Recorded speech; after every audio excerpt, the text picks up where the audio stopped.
How can you not open your heart to somebody you open your body to? I got it. It should be effortless to tell the person about your past. Any past you cannot communicate is still your present. Good evening, good morning, good afternoon, depending on where you're watching us from. You're welcome to the Ransoms Rendezvous.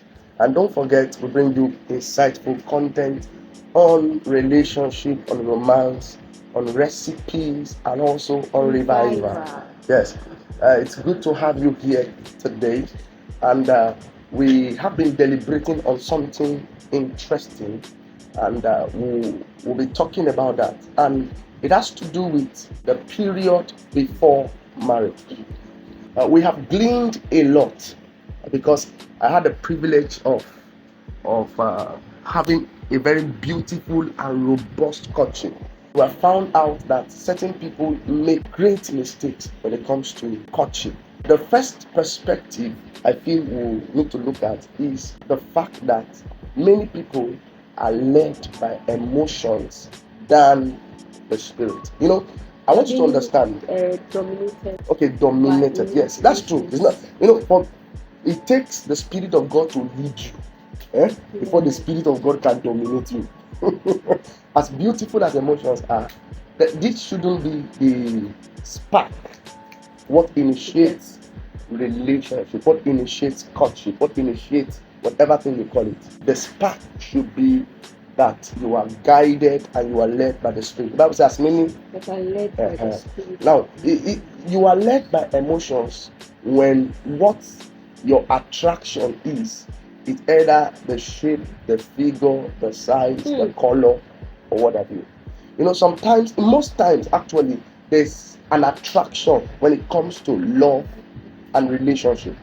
But that attraction is never noticeable until there is the spark of the living of God. That's when you now find out that maybe the lady is fair or the guy is handsome like myself. Sweet, is that not true?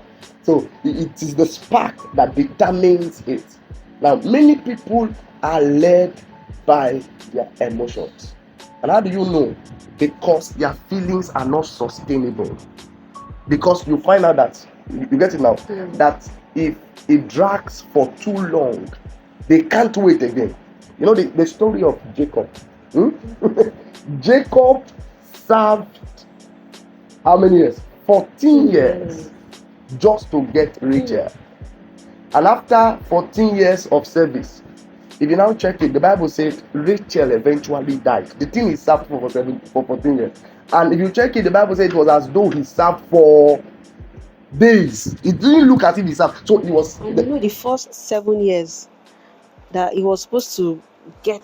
He got Leah now. He got Leah, yes. In place of Rachel. But because he wasn't led by emotion, he was patient enough. Okay, he was not led by emotions. Yeah. But me, I feel he's led by emotions. Me, I feel he's led by emotions. But you feel he's led by the Spirit. Okay. Maybe because I wait for you plenty years now. So you're trying to be very. So the truth of the matter is that it is the time that determines what is actually needed. So as you engage courtship, or you're preparing to engage courtship, one thing is so sure, that time will determine whether it was the Spirit who led you or your emotions who led you. And that's why people will enter into relationship and then they are losing patience. There's no patience to be able to bear for too long. So that is one of the great mistakes that young people make when it comes to courtship. Don't you think that one of the things that can determine whether you are led by emotion or led by the Spirit is the presence of a relationship mentor? When a woman is pregnant, she'll go check. It is a midwife that will determine. So what do you think about that? A pilot cannot fly an aeroplane without going through the school of aviation. And likewise, a medical doctor cannot practice professionally without going through this medical school. Yes. And if you must graduate, you must pass through the 4 walls of the university. And no wonder the mechanic cannot repair vehicle if he doesn't master the act of repairs. Our relationship, Okay. it was submitted to a mentor, Okay. in person of Mommy Helen Nkanta of blessed memory. She Yeah. actually mentored us. Yeah. She schooled us. It was even for a year, 1 full year of mentorship. Yeah. You know, she taught us the act of prayers. Yeah. It comes to finance, taught us on sex and relationship. What I am today is factor because we submitted to her. And also our big mommy, That's so. our mommy Abimbola Adigwe. Oh, that's true. But she mentored you more because it was quite personal. It was sister to sister, brother to brother, holiness unto the Lord. Do you know what? She was like a Priscilla Okay. to me because she taught me the word and gave me a better perspective to relationship. Now, one of the counsels I'll give to people who are in courtship is that submit your relationship to a person who has a working relationship. Now, An enviable one. yes, a relationship that you want your home to look like. Very, very important and very paramount. You see the place of mentorship. Are you getting me? It's very good, you know, because you eventually become what you behold. And one thing about relationship and courtship is that it is what leads you into the main matrimony. Now, there's something the Bible said. It's in Proverbs. It said, prepare thy work without and make it fit for thee. And afterward, build your house. Are you getting me now? So, any functional structure you see in marriage is a product of an architectural design that is established or given or agreed upon in courtship. It is mentorship that makes you know whether you are living in false reality. Now, we need to talk about false reality. Do you discover that many people have broken courtship because they expect the submission of a wife as a fiancé or a fiancée, and they expect the love and sacrifice of a husband when they are still in courtship? You know, it's a false reality, and the false reality makes them not to be real. By being real, it doesn't mean you're trying to have an intimate knowledge or intimacy. But this is the individual you intend to stay with, to live with. So there's a form of reality. Many people try to create an impression in courtship, and when they now enter the main marriage, they now discover that the anticipation of the next person is not even there. So the period of courtship is a beautiful moment, but don't live in a fool's paradise. So imagine a fiancé expecting the fiancé to act or behave like a married woman. Not possible. It's not possible. It cannot work. He wants her to perform her responsibility of cooking food, Kula ministry, and washing clothes, and submitting to in-laws. No. You know, those things are not going to work. So it is important that people know that they are false reality, and you know how to draw the line. Be real to the person you are in courtship with. Don't live a fake life. Falsehood is actually a problem. Falsehood. Have you not seen people who will go and borrow car to create an impression, and they will not do a very grand proposal? They are not expecting something. Then when they now get married, you now find out that guy. Not even married during the courtship. Sometimes they can fake it till marriage. It now becomes the first point of contention.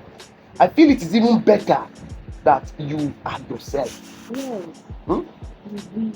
Just the way you were real to me. And that's why I married you. Serious? Because you were very real. I'm telling you. You're very real. You're not too ambitious. In the sense that you didn't want things that that are not important, but they are not necessary. Are you getting me? Not that you want necessary things that are not important. That's the right one. But you wanted to, let's just do these things and you will adjust yourself. That's beautiful. And to date, You cannot fake it now. You cannot fake it now. Yes. we need to talk about hunting shadows. Hunting shadows. Shadows really hunt people. Hunting shadows. The presence of hunting shadows. You know, in relationship, a lot of people are not open to themselves. Okay. They are not real. Okay. You know, they forget to talk about their past. Their past. Their past. Don't you think that Jesus has forgiven our past? Why do you need to open up hunting shadows? Do you know that it's still the same Bible that says confess your fault one to another? Okay, I must confess to the person. Yes. Okay. In relationship, you have to be real. Okay. Your past, your present, and your future. You need to be very open. What an eternal relationship. I'm telling you. Yes, so I feel the hunting shadows. You know, we are in a very funny age where things can come up in the future. Yes. Somebody can become born again in the future. In the future. And then will intend to say something against you. Yes. But I feel when that thing is discussed, when it's discussed critically, you can be able to trash it as it stands. Like when we were in courtship, you were so open to me. Everything you had ever done, you told me. And it was because I was led. So irrespective of your past. You see, anybody who rejects you because of your past doesn't even think he has a future with you. And he's not even led. He's not led. That's just the truth. If the past, let us be very realistic. Everybody has a past. Whether you have body count or count of the body or whatever count it is, there are people that their body count, the machine don't even knock. But if God has led you, that's all you need. The Bible speaking, he said prophet Hosea, he was a prophet, but God led him to a harlot, and they got married and they even born children. The truth of the matter is that God can lead you to anybody. But the issue is that he cannot lead you to a harlot.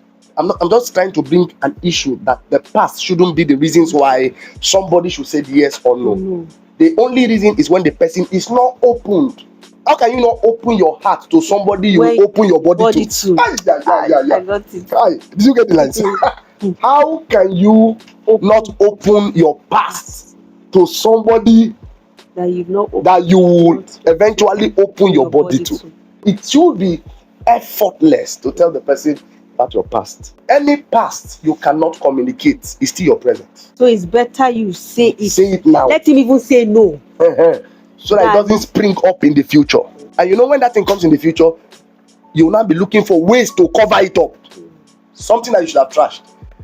And sometimes it comes up when there are crises or challenges. And that's a way of ruining the beauty of that marital bliss. So it is good to discuss your past. Many people venture into business and the business fails, not because they are not hardworking, but because there is the absence of knowledge.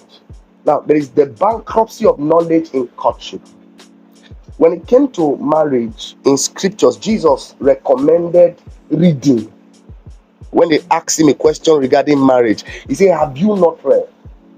Many people want to have blissful matrimony, but there is the deficiency of knowledge. There is the bankruptcy of knowledge. So it is good to read and read beautiful books. One of the books I read when we were in courtship was The Vow. I can't forget. Wow. No More Two. I can't forget. There's one, The Flames of Love. And those books, there's one that my wife read very well. My wife studied that book as if she was writing exams. Can I tell you the name of the book? Modern Marriage. Dag Hayward Mills. That book is like handout. I didn't joke with that book. Yes, it was a sought out one.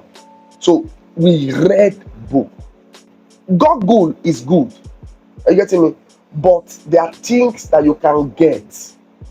And you can get from books. Not to go and Google how to make a woman happy, how to make her laugh. Are you getting me? As beautiful as those things are, there's the peculiarity of the woman you are going to get married to. So in courtship, it is good to read books. Don't only be talking about I love you, emotions. They are just dwelling in emotions. But read book. Above all, read scriptures. There's something my mentor told me, Pastor Zani. And I didn't know that before I got married.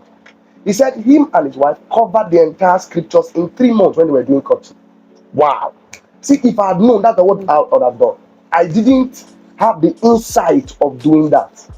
So 3 months, they sat down and they were gulping scriptures. Why wouldn't that marriage work? Because when the rain comes or the wind comes, there's no way that home can collapse. Are you getting me? So it is good to read books. So as you're in courtship, buy for your spouse books. Good books. Readers are leaders. Don't go and be buying contraband just 1 month in courtship. What is contraband? And to be knowing bra size and what's the size of your thighs. As good as it is, go and know books. Read books and discuss about that book. Knowledge is very powerful. And that's why in courtship, you must be informed. Knowledge informs your ignorance. Okay. So when you are informed, you will not be deformed. Yes. And that's why the next point we'll be talking about is the lack of blueprint. Like in Genesis, in the Garden of Eden, God gave Adam a garden. He was responsible. There was something he was doing before God gave him Eve. And that's why in courtship, in as much as mentorship is good, it is better for every relationship to have their own manual. Yes. What are we going to be doing after saying I do? Are you getting me now? Yes. What blueprint? God gave Adam a garden. That's actually true. Now, the garden is not necessarily the work he was doing physically, because there's also a kingdom aspect. There's also purpose. Are you getting me? What they are going to be doing together. So there is a symphony that every relationship brings. Are you getting me? That's why there are some couples that they only know about their wedding, and after wedding they went into oblivion. They went into extinction. They don't hear anything about them because there was the absence. You remember what Mommy Helen of Blessed Memory said? She used to say, ST baby. You know that's what she calls you? ST baby. ST. She says, your husband is a pastor to young people. Say, always have food in the freezer. Yeah. Are you getting me now? Say, and when young people come, what they need sometimes is not money. They need food. Are you getting me? So she understood that there is a blueprint that we're going to be doing after now. And it was actually very obvious. In our home, every month we spend money for food. What we spend for food, it's as if we are feeding the whole nation. It is because we understood that we are going to have a platform where young people will be discipled, mentored, and helped. So it is good for every relationship to have a blueprint. God told Moses to build according to pattern. So he gave him prescription. God also gave Noah a prescription. You understand me? So every building, every relationship is a building, and there is a pattern. You must conceive it. That's what you'll be doing after saying I do. Very important. And it's good for those in courtship to hear God so that they can build according to their own pattern. If you understand the place of purpose, you will not have problem in marriage. A courtship is a place of harnessing purpose and vision. There will be the synergy, the synchronization of ideas. Are you getting me? Now, most people have conflict in courtship and they just feel that it is not going to work. Some conflicts are a way of understanding what we are going to be doing together. Another thing is that some women feels that they have purpose and that it's a mandate for the man to fall into their purpose. But once the man has vision, the man is purposeful, he's doing kingdom work, you will just align. You see, as it's beautiful to say that you marry a man that look like your destination. Are you getting me now? That looks like where you are going to. No struggle. So that there will not be conflict in ideas. Are you getting me? That's why the Bible said she shall be a helper. You must be doing something for him to help you, for her to help you. Sorry. Are you getting me? So it is easier to help a man going your way. You know, it's like if I'm driving a car and maybe I see somebody else, the person wants to follow me. The question is, are you going my way? Everybody is on a journey, but not everybody is going in the same destination. So you must be able to understand that, and that is where the building to pattern comes in. The last discussion we're going to have for today's edition is the problem of irresponsibility. You see, a man is termed irresponsible when there is no routine report. There is nothing he is doing as a routine. Are you getting me? And there is nobody he is listening to part time. Some men, they don't listen to God, they don't listen to their parents, they don't listen to their mentor. Most of them listen to the social media. And they don't understand that not every glean on social media is worth swallowing hook, line, and sinker. So, to be responsible is that there is something, that's why sometimes they said, if you're not married, you are termed irresponsible. Because in marriage, there's something you are doing routine. There's a woman attached to your life. There is something your finances is funding. There is somebody you are talking to. There's something you are doing. So the problem is that many people are intending to control a family when their life is not under control. So there's need that there's responsibility. There is a chain and a line of actions and inaction. There is somewhere or someone that they are looking up to. So if the young man himself is responsible, it's easier for him to drag the woman to that responsibility. Are you getting me? Don't you think that responsibility isn't tied to age? Yes, it's not tied to age. Yes, it's not. No, sometimes I saw a video or a picture on social media when a young girl was backing a child, I think, and she was holding one. And they now wrote, I think they said, responsibility is not by age. Yeah. It's not by age. You can see people that are 40 years, but they are irresponsible. They are immature. Yes. But immature, irresponsible.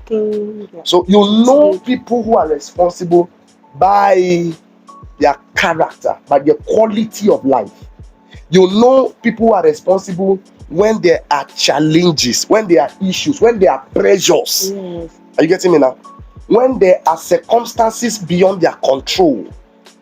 You know whether they are responsible when they get back home. Who misses them when they are not around? That's responsibility. Who talks about them in their absence? So we find a lot of young men who are irresponsible. And that irresponsibility, they get to a point that they just needed a woman in their life. They now give birth to children, and that chain of irresponsibility continues. And we can't have a stable society with irresponsible parents. So it is good that people become responsible before they think of a wife or a... If not, they will have a knife. Yes, thank you. They will have a knife. Very, very important. Now, as a way of Drawing the curtain. Just summarizing. I want to counsel every young one who has not entered into a relationship yet. And the first thing is be led. The second thing is fall in love. The third thing is marry. And these three things I've said is a process. You don't do it after one week. Be led. And from the process of being led and falling in love, it's not actually long. The process of falling in love and marrying is actually a long process that will make you to ask certain questions. Sometimes certain pressures will come that will make you ask, am I actually in the right? So if you're not in the right track, it is those pressures that will determine the content. So it is our earnest desire that you will get it right. We're dishing out this content so that people can glean celestial inspirations. They can glean certain truths that can be foundational in building a 21st century workable relationship. And even if you are married, yes, and you had issues with courtship, it can be amended. Yes, there's foundations can be corrected. Yes, can be corrected. When I finished from Ahmadu Bello University, in my 200 level, there was a problem with some of the structures, and some engineers were called because it was foundational. It's as if the building was about to crack. They called some engineers. They came and the building itself was corrected. So foundations can be corrected. It might not be easily corrected, but it can be corrected. So when you feel that you have missed it, it is time to correct it. We are praying for you. Your home will work. Sweet, your home will work. It will work. It will work. And as many who are finding it difficult to connect, the Lord will connect you and will grant you peace, and will grant you happiness, and will grant you wholeness, and will grant you beauty in the name of Jesus Christ. So thank you so much for following us. Thank you for liking. Thank you for commenting. Thank you for sending prayer to our mailbox. Some people have started sending prayers, even though the prayers are not in dollars yet. Yeah. But we are hoping that very soon. So please don't forget to subscribe. Subscribe, like, share, and comment. You see, it won't to subscribe. It won't hurt you. Just press the subscription bell. Sweet, will it hurt them? No, not at all. If you say you like us and you love us, everyone will say, I like what you are doing, I love what you are doing. But please share. Don't be shy of what we are doing. Share it on various platforms. Shout so that they'll hear. Tell them to share. Please share it. I mean share. Yes. Until we come your way again. See you. Yes. Thank you.